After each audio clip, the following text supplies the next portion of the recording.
ತಂದೆ ತಾಯಿಗಳಾಗಿ ನಿಮ್ಮದು ಬಹಳ ದೊಡ್ಡ ಜವಾಬ್ದಾರಿ. ಹೆಣ್ಣನ್ನ ಹೆತ್ತಿದ್ದೇವೆ, ಒಂದಷ್ಟು ಎಜುಕೇಶನ್ ಕೊಡಿಸಿದ್ದೇವೆ, ಎಲ್ಲೋ ಆಕೆ ಸ್ವಾವಲಂಬಿಯಾಗಿ ಕೆಲಸ ಮಾಡ್ತಾ ಇದ್ದಾಳೆ, ನಮ್ಮ ಜವಾಬ್ದಾರಿ ಮುಗೀತು ಅನ್ನುವಂಥ ಕಾಲ ಅಲ್ಲ. ಪ್ರತಿಯೊಂದು ದಿನ ನೀವು ನ್ಯೂಸ್ ಪೇಪರ್ ಓದಲೇಬೇಕು. ನಿಮ್ಮ ಹೆಣ್ಣು ಮಕ್ಕಳಿಗೆ ನ್ಯೂಸ್ ಪೇಪರ್ ಓದಿ ಅಂತ ತಿಳಿಸ್ಲೇಬೇಕು. ಒಂದಷ್ಟು ಚರ್ಚೆಯನ್ನ ಮನೆಯಲ್ಲಿ ಮಾಡಲೇಬೇಕಾಗುತ್ತೆ. ಹೆಣ್ಣು ಮಕ್ಕಳಲ್ಲಿ ಆತ್ಮಸ್ಥೈರ್ಯವನ್ನ ಮೂಡಿಸಲೇಬೇಕಾಗುತ್ತೆ. ಇವತ್ತು ಮದುವೆ ಅನ್ನೋದನ್ನ ಜಸ್ಟ್ ಒಂದು ಪ್ಲೇಸ್ ಚೇಂಜ್ ಅಂತ ಮಾಡ್ಬಿಡ್ತೀರಾ. ಆದ್ರೆ ಹೆಣ್ಣು ತಾನು ಬದುಕಿದ್ದಂತಹ ಒಂದು ಬಾವಿಯಂತಹ ಒಂದು ಕುಟುಂಬದಿಂದ ತೆಗೆದಂತಹ ಮೀನಿನ ಹಾಗೆ ಅವಳು ಬೇರೆ ಕುಟುಂಬಕ್ಕೆ ಹೋಗಿ ಸೇರ್ಕೋತಾಳೆ. ಆ ಕುಟುಂಬದ ಬಗ್ಗೆ ಅವಳಿಗೆ ಏನು ಗೊತ್ತಿರಲ್ಲ. ಯಾವುದೋ ಮೆಟ್ರಿಮೋನಿಯಲ್ಲೋ ಯಾವುದೋ ಬ್ರೋಕರೋ ಮದುವೆನ ಫಿಕ್ಸ್ ಮಾಡ್ತಾನೆ. ಅಂದ್ರೆ ಫಿಕ್ಸ್ ಮಾಡ್ಲಿಕ್ಕೆ ಅನುಕೂಲವಾಗುವಂತೆ ಮಾಹಿತಿ ಕೊಡ್ತಾನೆ. ಫಿಕ್ಸ್ ಆಗತ್ತೆ ಒಂದಷ್ಟು ದಿನಗಳ ಬಡಿದಾಟ. ಏನ್ ಕೊಡ್ತೀರಾ, ಏನ್ ಬಿಡ್ತೀರಾ, ಎಲ್ಲಿ ಮದುವೆ ಮಾಡ್ತೀರಾ, ಯಾವ ಲೆವೆಲ್ಲಿಗೆ ಊಟ ಹಾಕಿಸ್ತೀರಾ, ಯಾವ ಲೆವೆಲ್ಲಿಗೆ ಒಡವೆ ಕೊಡ್ತೀರಾ, ಇದರಲ್ಲಿ ಮದುವೆ ಮುಗಿದೋಗ್ಬಿಡುತ್ತೆ. 2 ದಿನದಲ್ಲಿ ಮುಗ್ದೋಗುವಂಥ ಅಥವಾ 1 ವಾರದಲ್ಲಿ ಮುಗಿದೋಗುವಂತಹ ಮದುವೆ ಒಂದು ಹೆಣ್ಣಿನ ಜೀವನದ ಘಟ್ಟ, ಅತಿ ದೊಡ್ಡ ಘಟ್ಟ ಅನ್ನೋದನ್ನ ಸಮಾಜ ಇವತ್ತಿಗೂ ಸರಿಯಾಗಿ ತಿಳ್ಕೊಳ್ಳೋದ್ರಲ್ಲಿ ಯಶಸ್ವಿ ಆಗಿಲ್ಲ. ನಂತರದಲ್ಲಿ ಏನೇನಾಗ್ತಾ ಇದೆ, ಹೆಣ್ಣು ಮಕ್ಕಳು ಒಮ್ಮೆ ಮದುವೆ ಮಾಡಿ ಹೋದ್ರೆ ಸಾಕು, ಮನೆಯಿಂದ ಕಾಲು ತೆಗೆದು ಗಂಡನ ಮನೆಗೆ ಬಲಗಾಲಿಟ್ಟು ಒಳಗೆ ಹೋದ್ರೆ ಸಾಕು, ಮುಗೀತು ನಮ್ಮ ಜವಾಬ್ದಾರಿ ಅಂತ ತಂದೆ ತಾಯಿಗಳು, ಹೆಣ್ಣು ಎತ್ತ ತಂದೆ ತಾಯಿಗಳು ತಿಳಿಯುವ ಹಾಗೆ ಇಲ್ವೇ ಇಲ್ಲ ಇವತ್ತು. ಆಕೆಗೆ ಮದುವೆಗೆ ಮುಂಚೆ ಯಾವ್ಯಾವ ಶಕ್ತಿಯನ್ನ ಕೊಡಬೇಕು. ಶಕ್ತಿ ಅಂತಂದ್ರೆ ಓದಿದ್ದು, ಬರ್ದಿದ್ದು, ಅಥವಾ ಒಂದು ಕಡೆ ಕೆಲಸ ಮಾಡಿ ಲಕ್ಷ ಲಕ್ಷ ಸಂಪಾದನೆ ಮಾಡಿದ್ದು ಆಕೆಯ ಶಕ್ತಿ ಆಗೋದಿಲ್ಲ. ಮೊಟ್ಟ ಮೊದಲಿಗೆ ಆಕೆಗೆ ಧೈರ್ಯವನ್ನ ಕೊಡಬೇಕು, ಆತ್ಮಸ್ಥೈರ್ಯವನ್ನ ಕೊಡಬೇಕು. ಯಾರು ಕೊಡಬೇಕು? ತಂದೆಯೇ ಕೊಡಬೇಕು, ತಾಯಿಯೇ ಕೊಡಬೇಕು, ಅಣ್ಣ ತಮ್ಮಂದಿರೇ ಕೊಡಬೇಕು, ಅಕ್ಕ ತಂಗಿಯರೇ ಕೊಡಬೇಕು. ಕಂಡವ್ರು ಯಾರೋ ಮನೆಯ ಬಂಧುಗಳಾಗೋದಿಲ್ಲ. ಕರೆದಾಗ ಬಂದಾಗ ಕಾರ್ನೇರೆ ಮಾಡಿದ್ರೆ, ಮದುವೆ ಊಟ ಹಾಕ್ಸಿದ್ರೆ, ಗೃಹ ಪ್ರವೇಶ ಮಾಡಿದ್ರೆ ಎಲ್ಲರೂ ಬರ್ತಾರೆ, ಸಂತೋಷ ಬರ್ಲಿ. ಆದ್ರೆ ನಿಮಗೇನೋ ಜೀವನದಲ್ಲಿ ಸಂಕಷ್ಟ ಆಯ್ತು ಅಂದಾಗ ಬರುವವರು ಒಬ್ರೆ ನಮ್ಮ ಹಿಂದೆ. ನಿಜವಾದ ಸ್ನೇಹಿತರು ಪೊಲೀಸ್ ಸ್ಟೇಷನ್ ಮೆಟ್ಲವರೆಗೂ ಬರ್ತಾರೆ.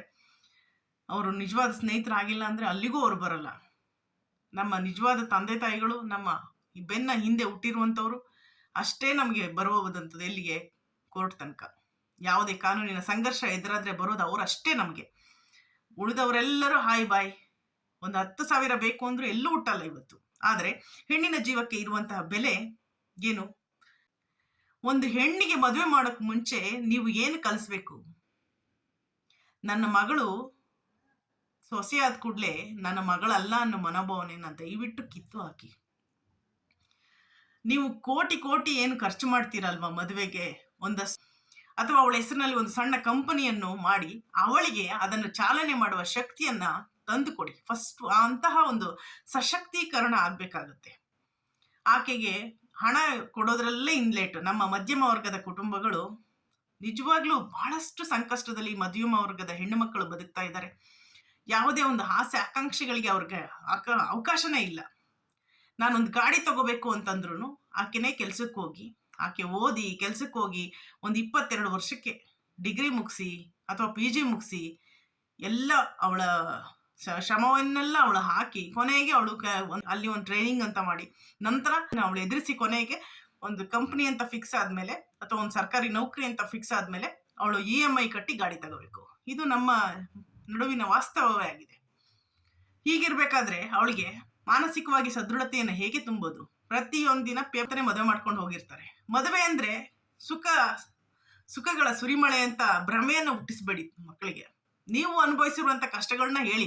ಈ ತರ ಆಗಿತ್ತು, ನಮ್ಮ ಜೀವನದಲ್ಲೂ ಈ ತರ ಆಗಿತ್ತು, ನಮ್ಮ ಬದುಕಿನಲ್ಲೂ ಈ ತರ ಸವಾಲುಗಳು ಬಂದಿತ್ತು, ಮಿಸ್ಅಂಡರ್ಸ್ಟ್ಯಾಂಡಿಂಗ್ ಬಂದಿತ್ತು, ನಾವು ಅವನ್ನೆಲ್ಲ ಎದುರಿಸಿ ಇವತ್ತು ಈ ತರ ಬದುಕಿದೀವಿ ಅನ್ನೋದನ್ನ ಹೇಳದೇ ಇಲ್ಲ. ಎಲ್ಲ ಮುಚ್ಚಿಡ್ತಾರೆ ಪೇರೆಂಟ್ಸು, ಏನು ಮಾತಾಡೋದಿಲ್ಲ. ಆಯ್ತು, ಗಂಡ ಹೆಂಡತಿ ನಡುವೆ ಅಂಡರ್ಸ್ಟ್ಯಾಂಡಿಂಗ್ ಇದೆಯಾ ಇಲ್ವಾ ಅಂತಾನು ಅವಾಗವಾಗ ಹೋಗಿ ನೋಡೋದಿಲ್ಲ. ನೋಡುವಂತ ಪೇರೆಂಟ್ಸ್ಗೆ ಗೊತ್ತಿರುತ್ತೆ ಏನ್ ಸಮಸ್ಯೆ ಆಗಿದೆ, ಹೋಗಿ ಕೂತು ಮಾತಾಡೋಣ, ಚರ್ಚೆ ಮಾಡೋಣ. ಏನ್ ಮಾಡ್ಲಿಕ್ಕೂ ರೆಡಿ ಇಲ್ಲದೆ ಇರುವಂತ ಪೇರೆಂಟ್ಸ್ ಇರ್ತಾರಲ್ಲ, ಅವರು ಹೆಣ್ಣು ಮಕ್ಕಳು ತುಂಬಾ ಕಂಠದವರೆಗೆ ದುಃಖ ತುಂಬಿಕೊಂಡಿರ್ತಾರೆ. ಅಂತ ಹೆಣ್ಮಕ್ಳಿಗೋಸ್ಕರನೇ ಈ ವಿಡಿಯೋ. ಅಷ್ಟು